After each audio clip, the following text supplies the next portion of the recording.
Cost or opportunity? How do agents view their marketing in the current market? I'm joined today by Nelly Barova from Art Division. How you doing, Nelly? Hello, David. I'm very well. Thank you very much for having me today.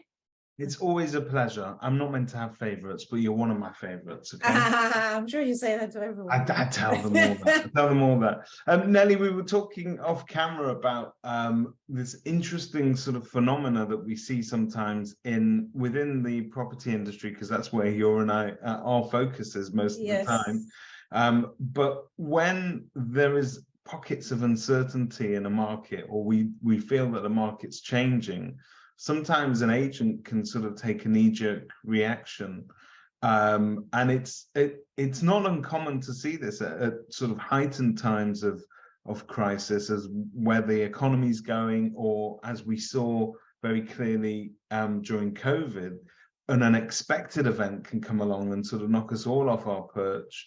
But what's interesting out of that discussion is that you have some very real experiences with agents in terms of test cases, if you like, of people that chose to double down and invest in their marketing at a time of uncertainty, rather than sort of pull back and go silent and go dark. So tell us a little bit about that. Yes, you're absolutely right. I'm actually very passionate about this topic, because right now, and over the past sort of 3-4 months, I have spoken with quite a few estate agents who view the current market as unstable and take the view of doing nothing and keeping things as they are, and to see what will happen with the market before they decide to change anything or to introduce anything new in terms of how they generate leads. And in my view, that's probably the worst thing one should be doing in the current market, because I personally see this as an opportunity to do better long term. And a great example, as you said, was 2020, when COVID kicked in, when nobody was prepared for this period. And the market literally stopped overnight. And we have a few clients that actually, instead of stopping their marketing and waiting to see what will happen, they actually invested in updating all their marketing assets, discussing the direction of the business, what would they like to gain once the market starts moving forward again, and really increase the reach and the exposure of the brand with their ideal customers.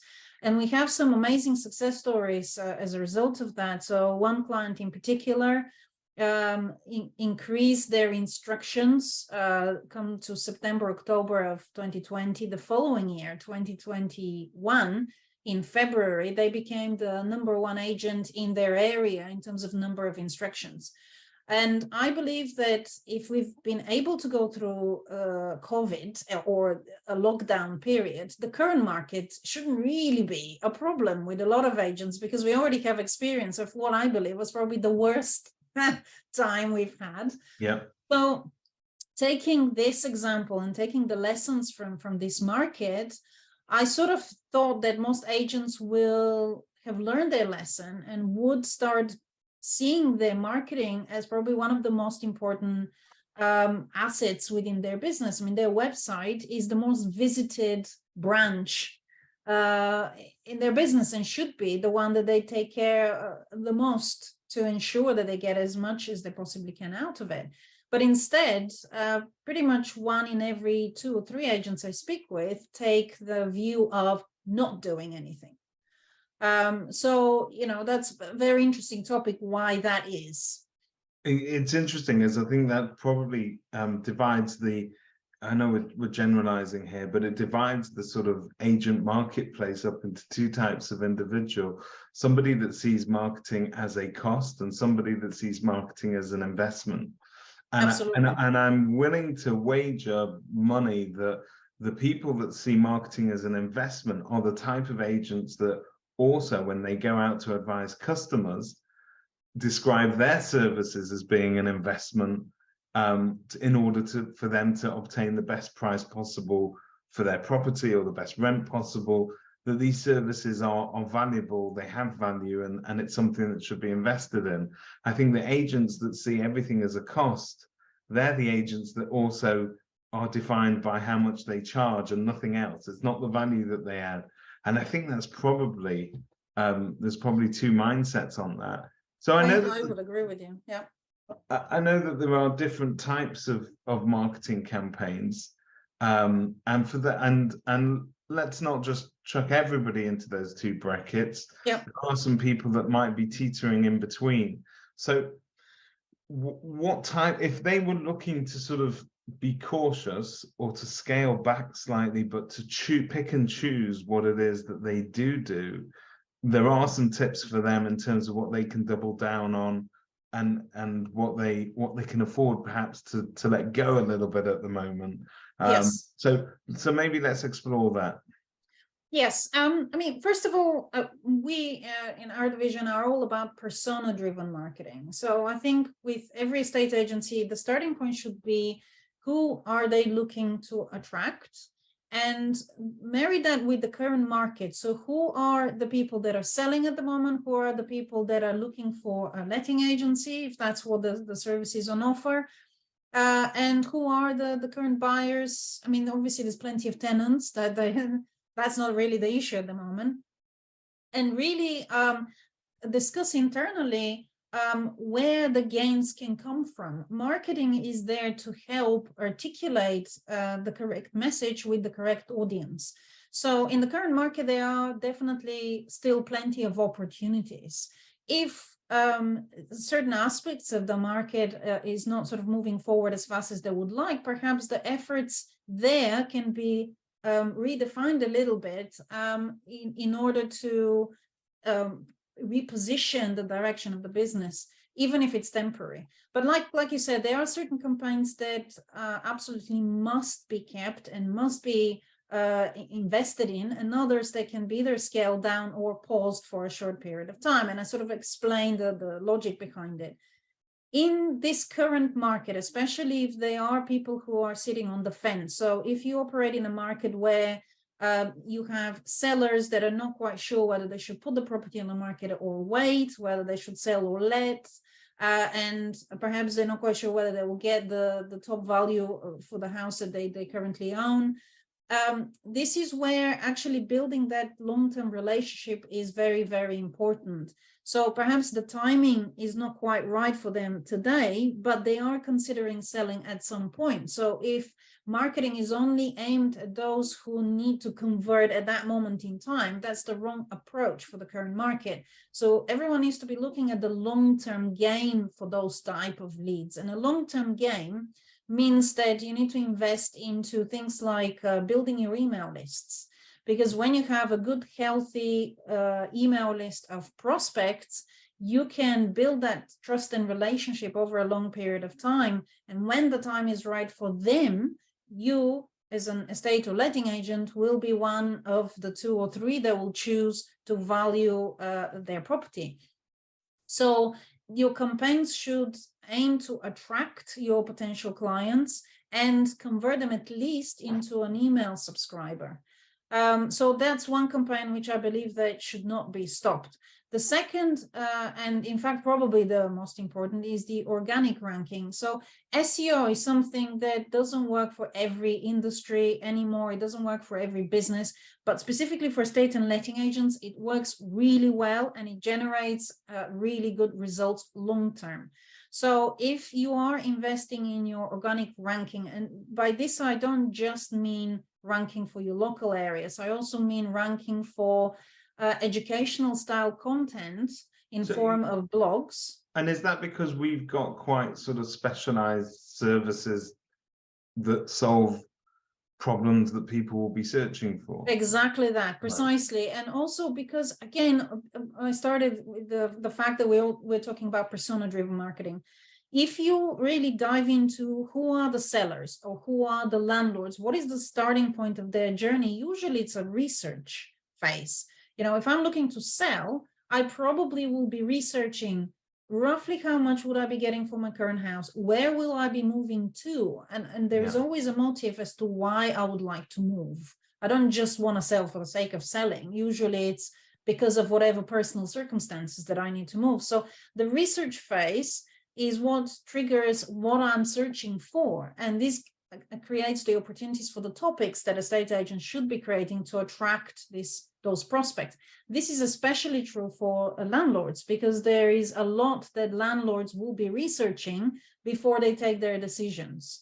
And so those sort of two types of rankable content should never be stopped, because the aim of the game here really is to rank as high within the first page as possible. The minute you stop this activity, your competition will overtake you, and therefore they will be getting more of the traffic from your prospects. And the minute you start slipping down the ranking, to get back up will take months and months and significantly more investment. So this very short-term saving view will cost significantly more long-term. So in a way, it's not a saving. In my view, it's a loss, because you might save £2,000, £3,000, £4,000, £5,000 right now, but you would lose significantly more in revenue in the long run, from the loss of the instructions that you could have had that you will not get.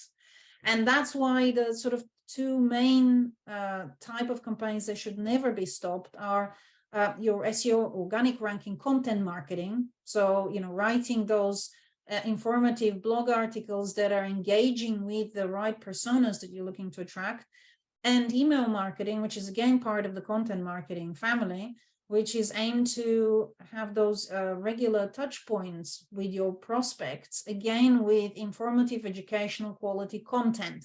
So what I'm not suggesting is that you write rubbish and you send and bombard clients with rubbish. No one likes to receive that. They will unsubscribe. So yes, it will require a little bit more time and effort to do things properly.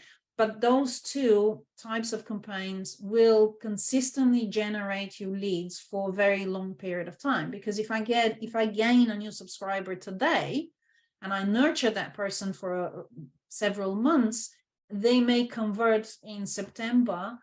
That activity was still worth doing. So that for me is where I see a lot of agents actually not investing in their websites. Obviously, to actually have a good ranking website, you need to have the site properly designed and structured to begin with. And your content needs to have an element of, let's face it, we're living in a time of automated AI bots churning out generic content for everybody. But the honest truth is, your content needs to be compelling. There's no point. I mean, I see agents doing this the whole time. They feel, particularly on social media, the need to post something instead of nothing, which I understand. But the stuff that they're pumping out, is it compelling reading for that audience? Are they going to say, actually, look, this is something that I want to engage with? And I think that needs a little bit of thought. It needs a little bit of consistency as well, I think. Yes, absolutely. Yes. I mean, on the topic of social media sharing, generally the property content is not something that a lot of people are engaging and sharing and liking in comparison to other industries. So, you know, agents, if they get 3 likes, that's probably good result on posts like this. So I totally agree with you. We're more about the quality as opposed to the quantity for those things, because, you know, no one goes on Facebook to see sales messages from estate agents. That's not the purpose of why sellers, if you like, and landlords go on Facebook. They go on Facebook or any other social media channel to get entertained. Obviously, LinkedIn is a business-to-business channel. That's not equally the right channel for estate agents to be promoting to sellers, because you don't really know who the sellers are. If you're selling to other businesses, then yes. But in terms of the type of campaigns that potentially estate agents could save some money in the current market, those are campaigns that are aimed at the, say, sellers or landlords who should take action there and then. And in those terms, I would say Google AdWords or paid campaigns with Google are usually aimed at sellers or landlords who are ready to book a valuation today. Now, if you believe that majority of your prospects are not quite ready to book the valuation today, and you still continue to invest the same amount of money in those sort of paid campaigns, perhaps scaling down on that, or if you don't want to scale, probably the next best thing will be actually to rethink your messages. So instead of going straight for the kill and asking for valuation, think about how you can get them into your email list so you can nurture them long term. And perhaps those type of leads will be cheaper to obtain. Another one, which I'm sure that many estate agents might disagree with me on that one because they like it, but leafleting. You know, a lot of estate agents are spending thousands of pounds on sending letters and leaflets to certain addresses in order to obtain that valuation and instruction. And I believe that in markets like today, where there is a bit more uncertainty, those letters might potentially end up in the recycling bin more often than in other markets. So perhaps consider scaling that down if you are finding that your leafleting campaign is not generating as much as it used to. There is nothing wrong with you pausing that for a few months and then trying again a little bit later on. But any campaign that is aimed at converting the prospect into a valuation request there and then, at that moment in time, will probably cost you more money than in a market that, you know, a lot of people are entering, selling and buying. So I would say what I'm saying doesn't necessarily work for absolutely everyone. You need to take your own personal circumstances, your area, your personas that you're trying to attract into consideration and take those decisions. But really, marketing should be about communicating the right messages with the right prospects with the aim of engaging with your business and booking what we call a conversion, booking a call, booking a conversation with them in order to understand their pain points and help them progress to the next phase. It's interesting what you said there before, because, you know, when you look at sort of like the cost per lead in terms of acquisition and so on, there are some that are just, they're more easily convertible to a sales scenario than others. So if you're going in cold and you're selling from day one, and that's your messaging, that's a very hard lead to convert to a full customer.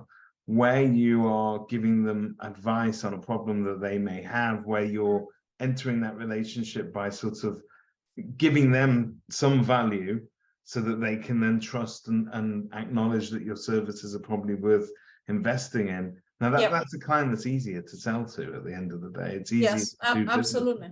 Absolutely. I mean, it's all about trust. If someone trusts you or your brand to deliver what it is they need, when the time is right for them, they will come to you. And I think that the problem with the majority of estate agents marketing is that it's not built on trust. It's not built on that kind of relationship of giving before you receive. It is purely on, I need to increase my stock. Therefore, I'm going to go out there and I'm going to tell people, look, we can value your property, come to us. And maybe that worked a few years back, but now there's so many estate agents all competing within the same area. There's so many of them sending these type of messages that the consumer is blanking this out and is probably more drawn towards those agents that are actually doing things a little bit differently. And this is where I believe the opportunities come as well.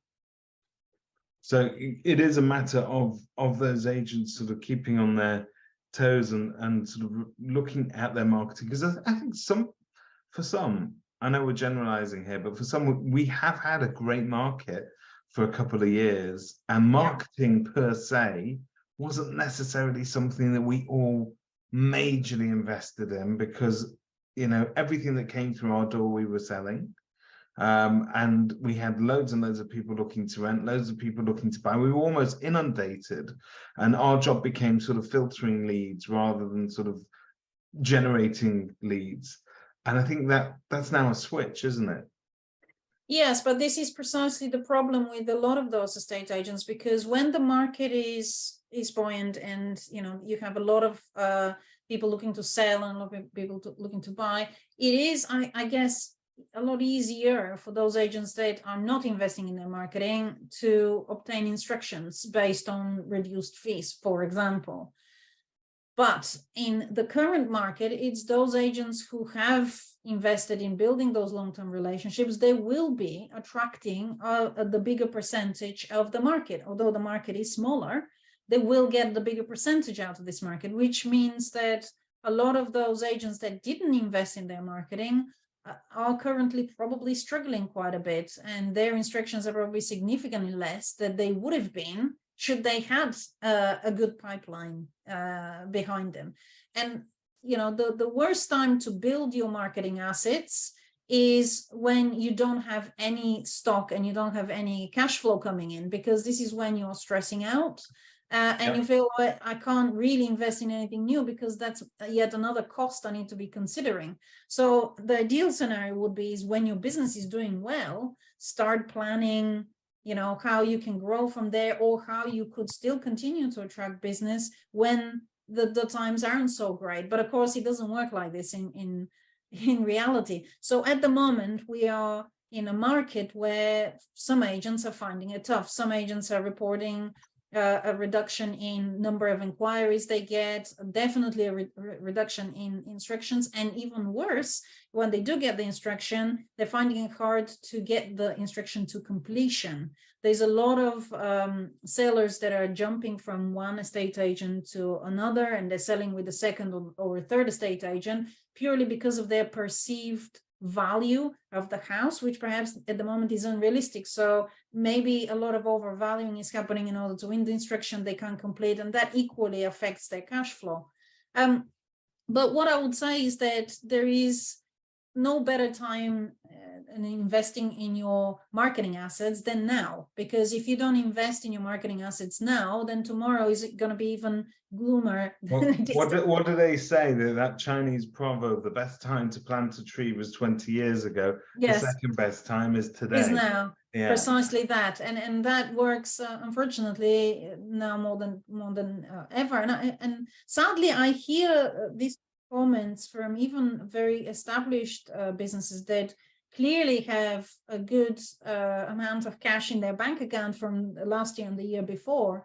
And instead of actually utilizing that and investing in their business so that they can sustain long-term growth and lead generation, they are sitting on the fence and waiting for the market to start moving, at which point it will be again too late for them to enter the game, because other people would have entered between now and then. Now, of course, you can look at every market and every scenario from a different direction. So you could look at it as a doom and gloom, but you could equally look at it as a positive opportunity. And I believe that because there's so many agents that are either stopping their marketing or not investing in their marketing properly, that reduces the number of estate agents actually competing for the business online. So that, to me, creates opportunity for those that realize that marketing is the way forward. And it will, if they're investing in it right now, as things change, because they will, the market always has done that. It has done it for years. We're not going through something that, no one can predict, or we are super shocked about what's happening at the moment. So, those are the agents that can take advantage of the current market.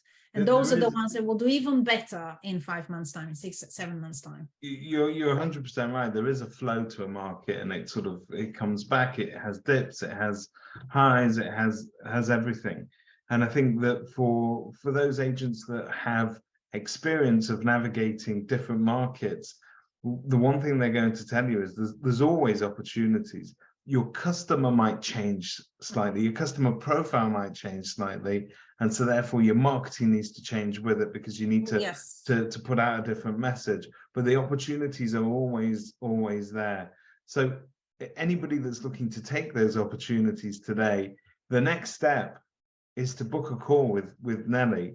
I've just done that for a client this morning. I could tell you that they're planning a new website, and that's quite exciting. But even for people who've got existing websites who are just looking to beef up their marketing, you've got some very interesting plugins that make websites suddenly transform them and they come to life and do a lot more. And truly, it's a website that works for you rather than and is an essential part of your marketing campaign. It's not just a passive business card that sits there on the internet. Absolutely, yes. Leads. Specifically for estate and letting agents, your website should be the best negotiator you have in-house. And it's your negotiator that works 24/7, and it should be generating you leads in your sleep, essentially.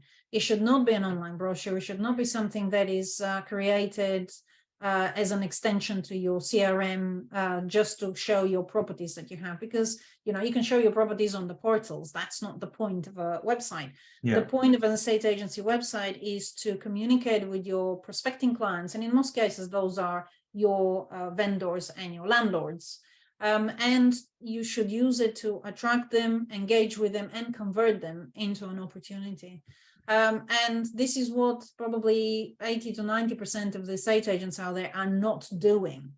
And only 10 to 15, 20% at the most of estate agents are seeing their website as that very efficient sales negotiator. So, if that's something that you as an estate agent would like to change, I'm more than happy to offer a 1 hour free marketing consultation over Zoom. Fantastic. Well, all of our division's details can be found on kerfuffle.com. Nelly, as always, thank you very much. Thank you, David, for having me today. Pleasure. All the best.